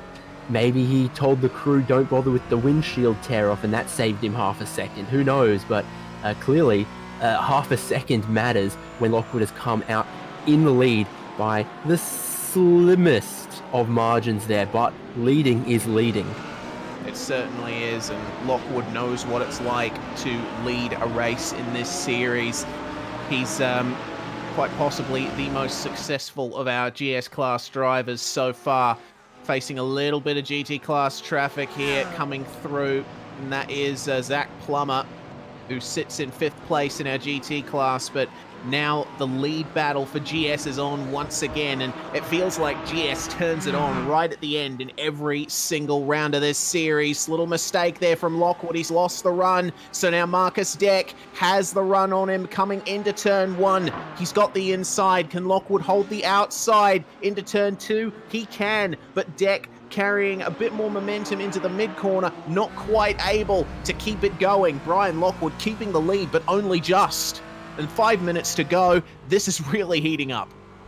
It's difficult to keep it around the outside of turn 1 there. Lockwood managed to do it, and he holds on to the lead, and again, still just a couple of tenths of a second in hand. We've seen that draft is pretty powerful down the back straight as well, and now we've reached the point where the drivers aren't going to just coast along in the draft trying to save a bit of fuel. They're going to use it to try and pass. There's a slight mistake from Marcus Deck there, a bit of oversteer on the exit of the chicane, making him lose touch with Brian Lockwood a little now. So if Marcus Deck cannot get some consistency into his lap times in these last 5 minutes, he may have just lost this race win, but we'll have to wait and see. It's only going to be 3, maybe 4 laps for these guys when they cross the line next. Meanwhile, up the front in our GT class, Racine Fazui absolutely untroubled. He holds a lead of 10.5 seconds from Tyson Meyer at the moment. So no trouble for our number 58 car in the lead.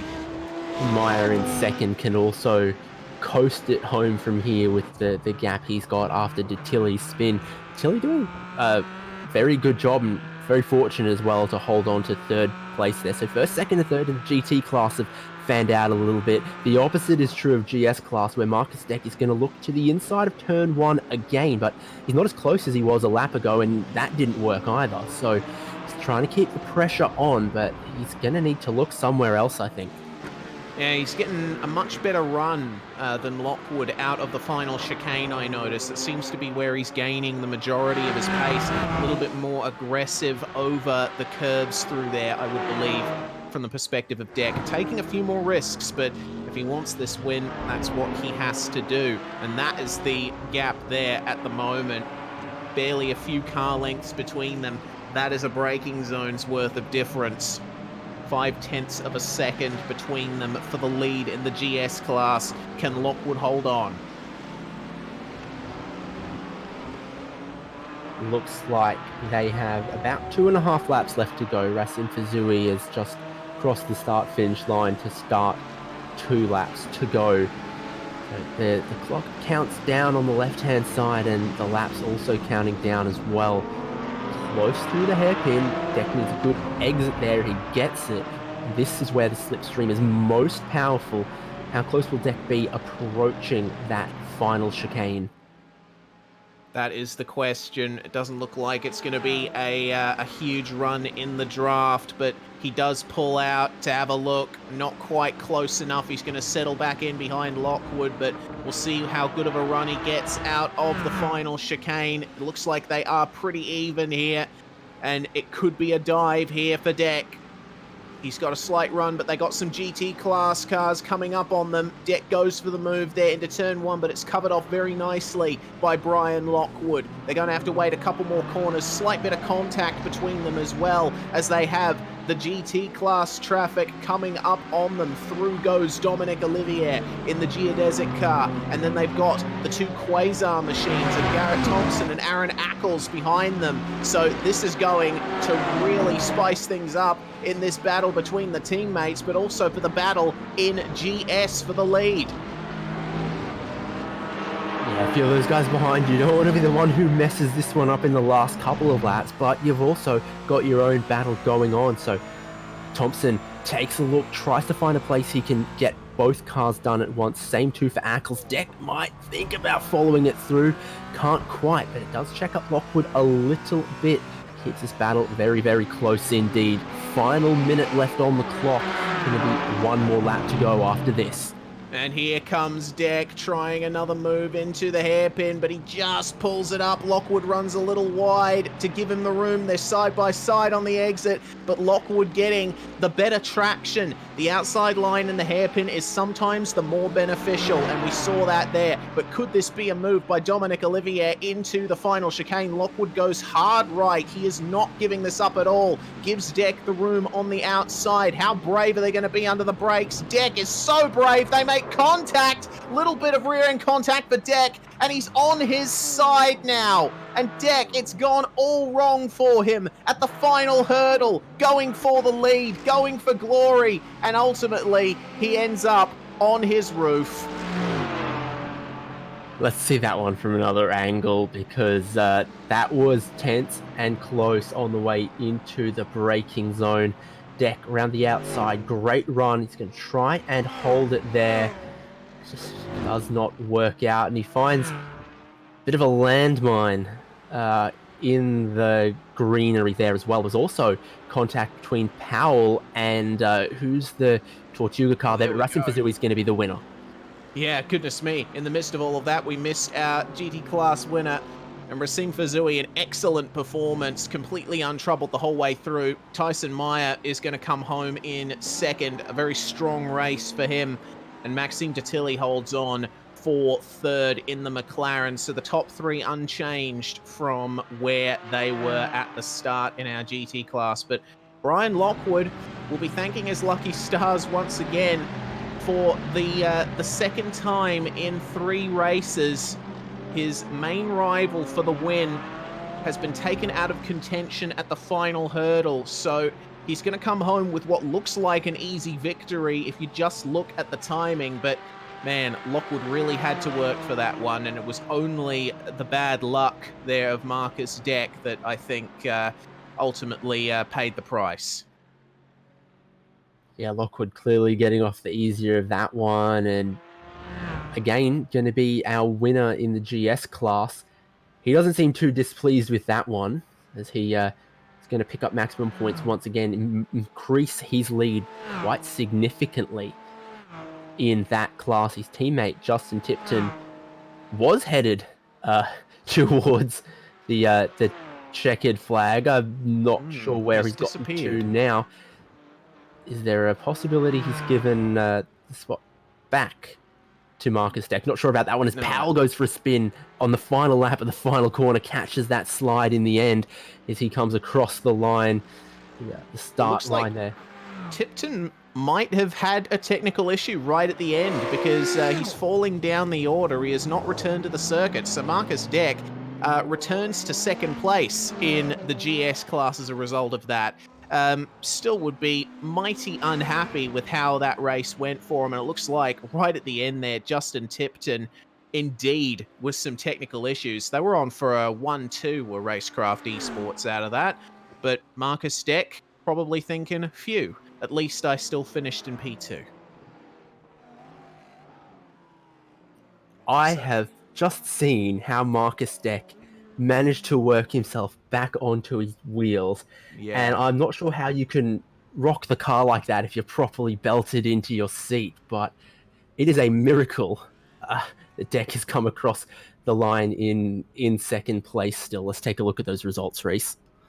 Yes, indeed. So Racine Fazui taking the win by over 11 seconds from Tyson Meyer. Very stable race at the top of this GT class. Maxime Detilly completing the podium. Robert Harris makes it back up to where he started. An excellent drive, underrated drive from Robert Harris. Zach Plummer coming home in the top 5. Another strong run from him for Action Simsport. Dominic Olivier completing the top 6. Garrett Thompson and Aaron Ackles, thinking of Nova Scotia, completing the top 8, with Adam Crane and Luis Henriquez rounding out the top 10 in our GT class. Those were the last cars, all on the lead lap. Mark Noski coming home a lap down, as does Jack Anderek, Jason Goddard, Dan King, and Stacey Dunnigan. And then we get into retirement territory. Jesper Drulicka and it looks like Hayden Gober, Older Stepanovsky, and Elijah Mitchell did not take the start in this one, but a big shame for Drulicka, ultimately not making it to the end. Yeah, indeed. We'll flick across the page to those GS results, and that is, wow, not the lead we thought Brian Lockwood was going to have at the end of this race. It was so close every single lap of the way, except for the final one. Lockwood wins 27 seconds ahead of Marcus Deck, who managed to work his way back on his wheels and then got back ahead of Justin Tipton for second.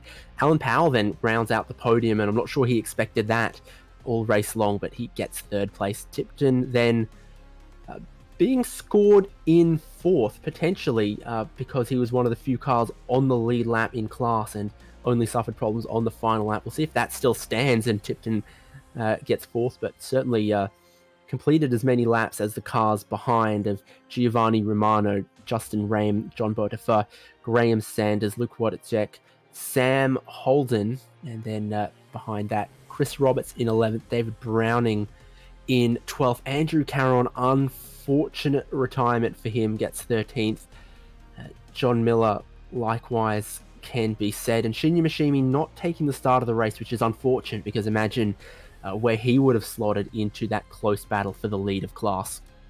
Yeah, for sure. It would have been interesting to see Michimi in the middle of all of that, but we do end up then with driver interviews for our post-race coverage. Sorry for the interruption, Racine Fazui, and welcome to the commentary box. Congratulations on the victory. It looked easy from a timing perspective, but certainly around a track like Montreal, taking a victory like that is difficult.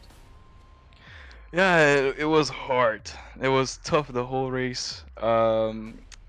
Because the slightest mistakes and you can catch a slowdown or a wall, which I caught both today. Fortunately, I didn't crash the car. It was very unfortunate what happened, the incident lap 1. But yep, sure enough, I drove it back home and I stayed focused the whole race. What were you thinking in terms of the strategy? Because we did notice that your pit stop was a bit longer than those of your competitors. Did you just think might as well put the extra couple of liters in because the lead was so big? I have to figure out my fuel because I put too much fuel. At the end, I had like 2 laps more fuel, but 2 laps is something like 6 liters. So yeah, I mean, I had a number for my fuel. I put 1 liter more, and happened what happened. But I thought to myself, since I have the gap, might as well be comfortable and just drove it home. We had a successful run at Interlagos, and you certainly had a successful run here as well. So after round 4, it looks like it's a consistent championship run starting to build. Yeah, well, I really approach it race after race. Looking at the championship on a bigger picture will come later. Unfortunately, I already took my dropout race and I didn't have that much of a good race at VIR. So yeah, I'll focus week after week, and if the championship comes, the championship comes. Well, before we let you go, Rasim, from your spot here at the top of the podium, shout outs and sponsors, who gets it done for you?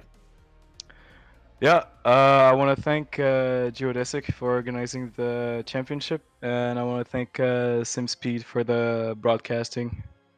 Yep.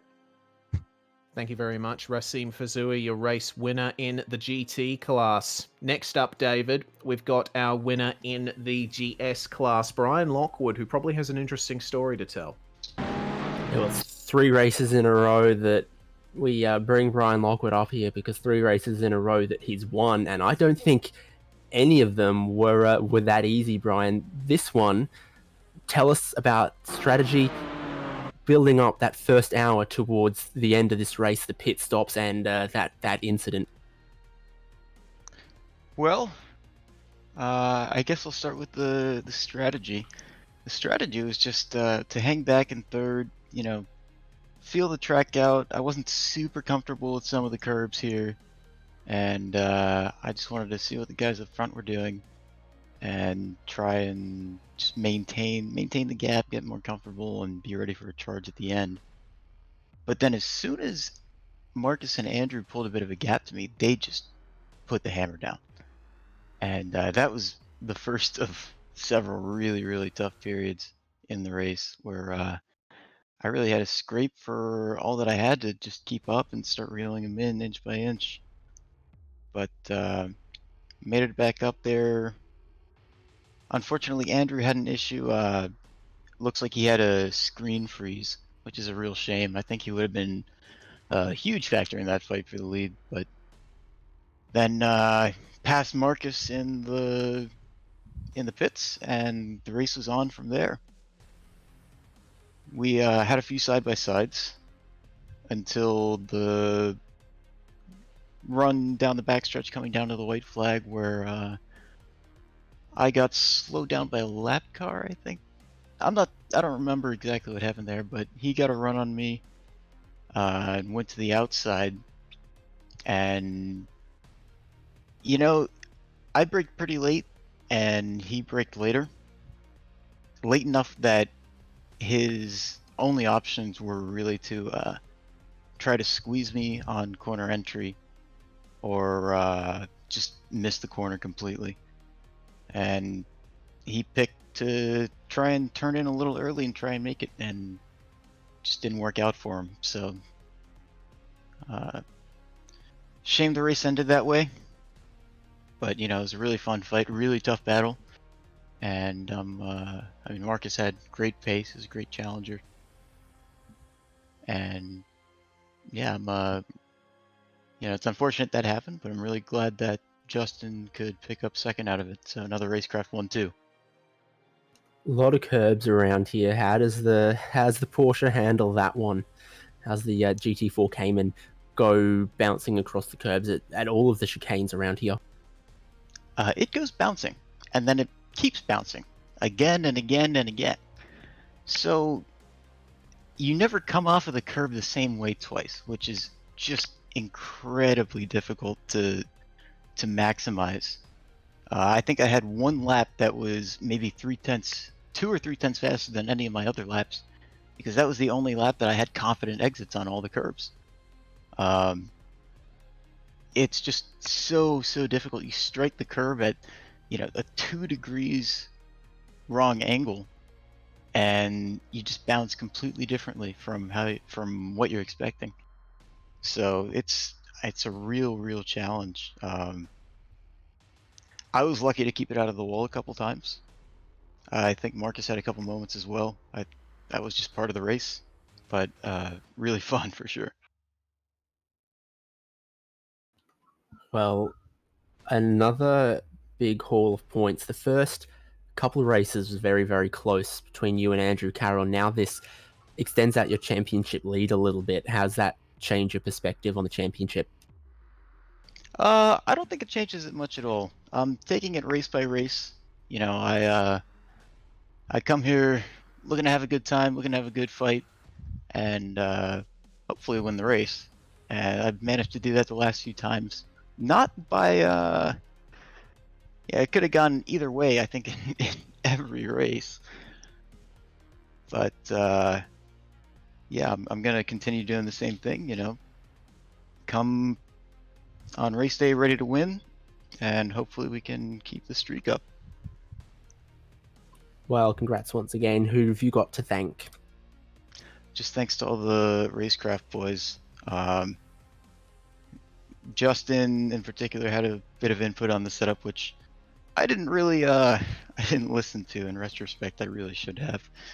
But yeah, thanks to him and John for toughing it out through another unlucky race.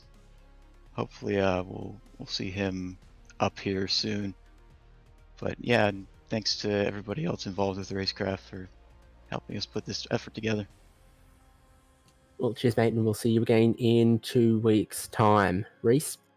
Yes, indeed. Brian Lockwood there, your race winner in the GS class, and will finally be joined by P3 in GT, Maxime Detilly in the McLaren. Welcome, Maxime. Congratulations on your podium.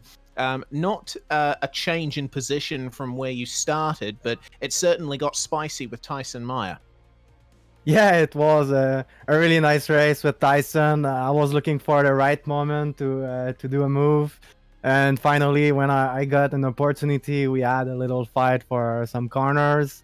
And right at the end, the last chicane, I hit the curbs a little bit too hard on the second gear. And while I was back on throttle, I spin. So yeah, unfortunately, it's end my the opportunity to get a second place there.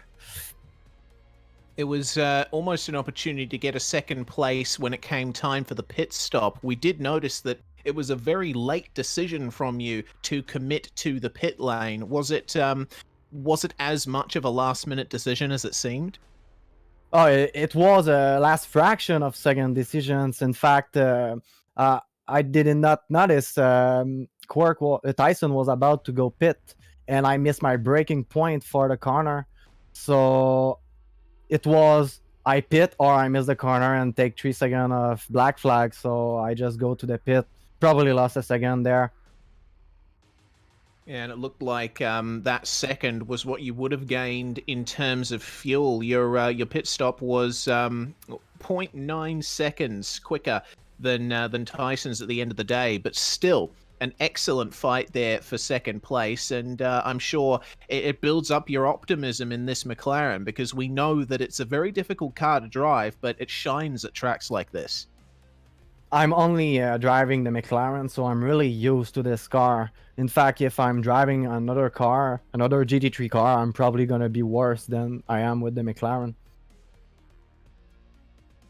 Well, from your perspective then, third place here at Montreal, how does that make you feel for the rest of the championship going forward?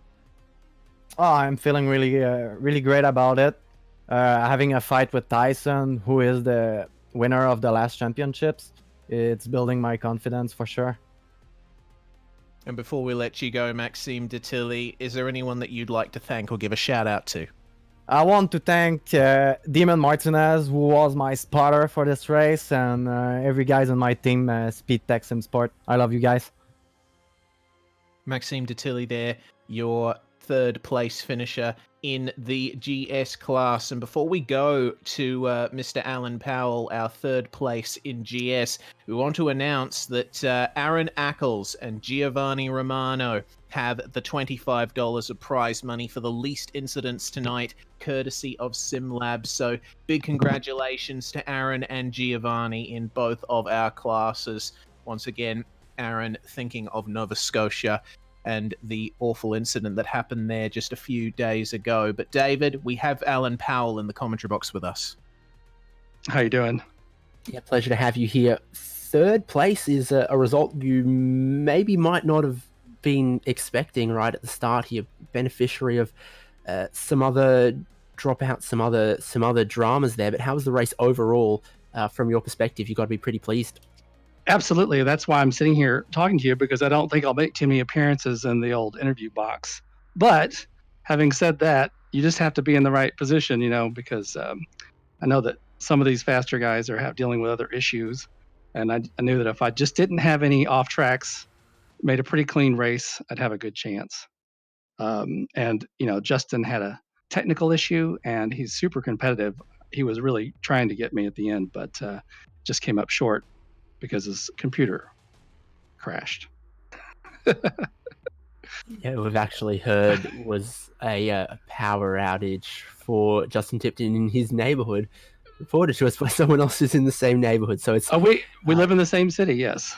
Yeah, it's great to hear from community. It's not great that unfortunately he's had that kind of problem right at the end here. But tell us about the Porsche Cayman GT4. I mean, obviously it was very, very new to the iRacing service at the start of this championship. We've had a couple rounds. We've had maybe a couple months with it.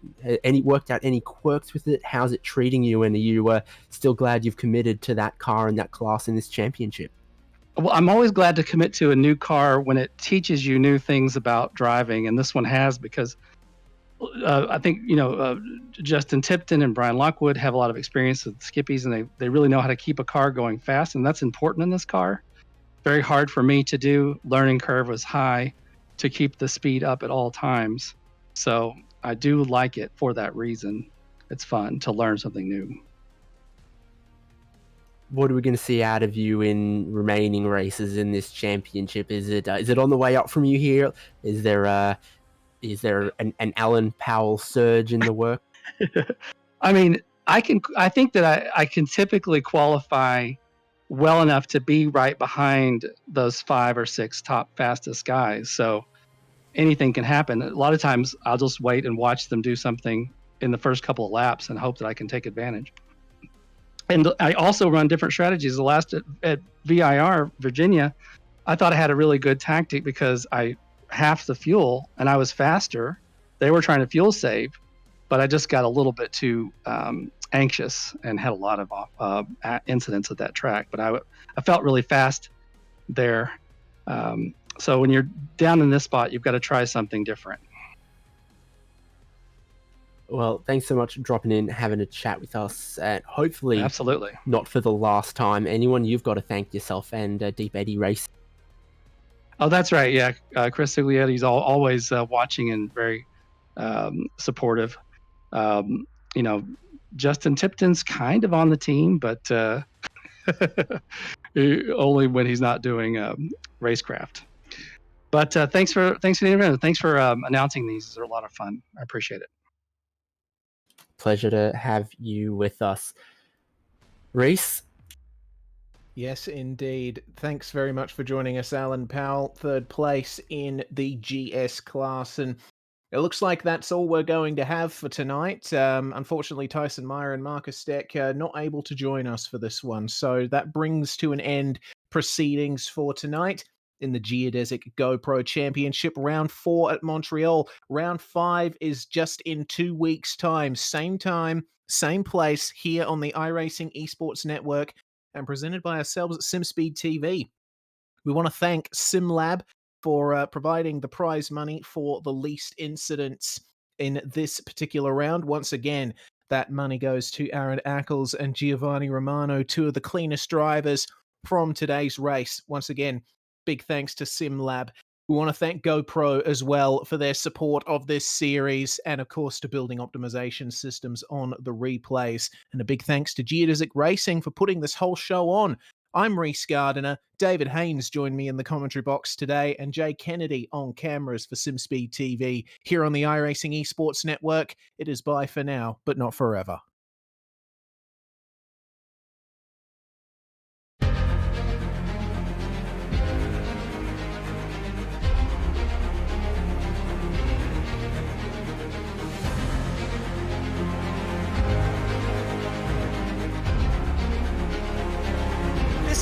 fantastic. This is GT racing right now. He's got traction, he's got rhythm, both of them! Maloney! Oh, he's taking Anderson. Anderson's up top. Oh my god! Oh! Big crash! Oh my goodness, half the field's gonna get rolled! Six very close. These guys are want to make their way through the field very quickly. Oh, here we go. Oh no! That's massive! This is it! This is over! I can't believe this! Oh my god! God, what?